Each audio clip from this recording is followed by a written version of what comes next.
Welcome. In this video, we will talk about the refinement. What do we call a refinement? When we have a higher time frame supply or demand zone, we want to check if we can make that zone smaller in the lower time frames. We will use two types of refinements, the 4-hour to the 50-minute and the 15-minute to the 5-minute. The 50-minute chart or the 50-minute time frame is moving in a downtrend, creating a series of lower lows and lower highs. This means we will have supply zones. Let's say the upside candle of this movement created the inefficient move to the downside and the breakout structure. So we will have a right and valid supply zone.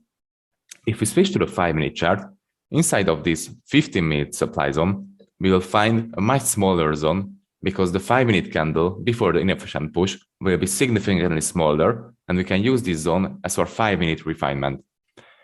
So if we correlate the time frames, we will have this bigger 50-minute zone, and inside of that bigger 50-minute zone, we will have a much smaller 5-minute zone. So this is what we call refinements. Okay, we are on the live chart. I usually do two types of refinements.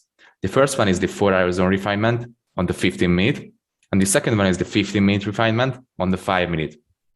But if I refine the 4-hour zone on the 15-minute, I just keep it that way, and I won't refine it again on the 5-minute. So I only refine those 15-minute zones on the 5-minute, which were not refined from a 4-hour zone.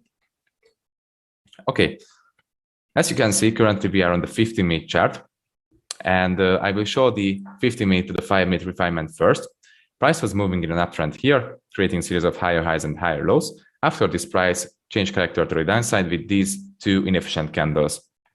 So we have the first POI on the 15-minute, this one, because this is the less recent candle before the inefficient push and the change of character. So I mark this zone out. If I switch to the 5-minute chart, you will see that inside of this 50-minute POI, this big box, we will have a much smaller box, this one, because the inefficient push on the 5-minute started from this candle. So we almost halve the size of this zone.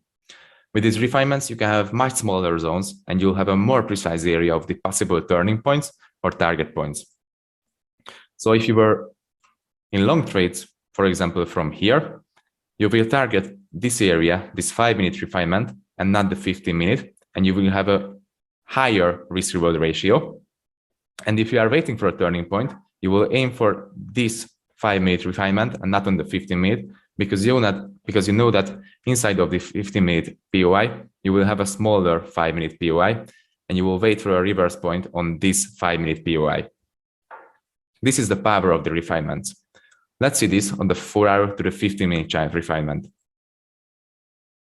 Before we continue with the 4-hour to the 15-minute refinement, I want to show you what happens if you get two unmitigated 5-minute zones inside of the 15-minute zone. So if you see two unmitigated 5-minute zones inside of the 15-minute zone, you just want to keep the unrefined 15-minute zone. And if one of the zones are mitigated, you can use the other 5-minute zone as the refinement. So as you can see, price is moving in an uptrend here, creating a series of higher highs and higher lows. We will have this 15-minute zone here because it created a breakout structure to the upside with an inefficient movement. So we can safely mark out this 15-minute zone. If you want to refine this 15-minute zone on the 5-minute, you will see two different 5-minute zones inside of this 15-minute. The first one is down here. The second one is up here.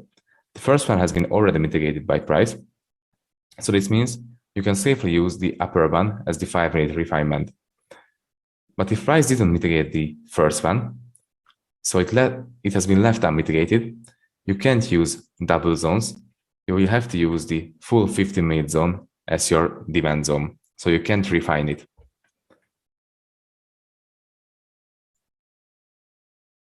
Okay, let's see the 4-hour to the 15-minute chart refinement on the live charts. You can also apply the double zone rule on this one. So let's see an example. As you can see, price created this demand zone right here. It created an inefficient push to the upside, breakout structure here, change of character here, liquidity here. So this is a really valuable zone. Okay, let's see the refinement of this zone on the 15-minute chart. Let's find that zone. As you can see, this is that 4-hour zone. And inside of this 4-hour zone, you will have two different demand zones. The first one is up here. As you can see, this created inefficient push to the upside. Here, breakout structure and liquidity sweep. So we have this first 15-minute POI inside of the 4-hour. We have a second one down here, as you can see, this one, because it also created breakout structure to the upside with an inefficient move and liquidity sweep. But this zone has been already mitigated by this movement. So this means you can safely use the upper zone, because as I said, if you get two zones and one of the two zones is mitigated, you can safely use the other one. So in this case, the other one is this one. Okay, we want to see some rejection or reaction on this zone inside of the 4-hour PY. Let's just extend this zone and search for a reaction. As you can see, price perfectly tapped this zone, perfectly tapped it with this wick, and after the tap of this zone, it rejected and reversed the price to the upside. So this is the power of the refinements, because as you can see, price has already tapped this zone, the 4-hour one, but it didn't mitigate the full zone and didn't mitigate the 50-minute zone. So it had to come down to mitigate the 50-minute zone inside of the 4-hour. This is the true power of the refinements.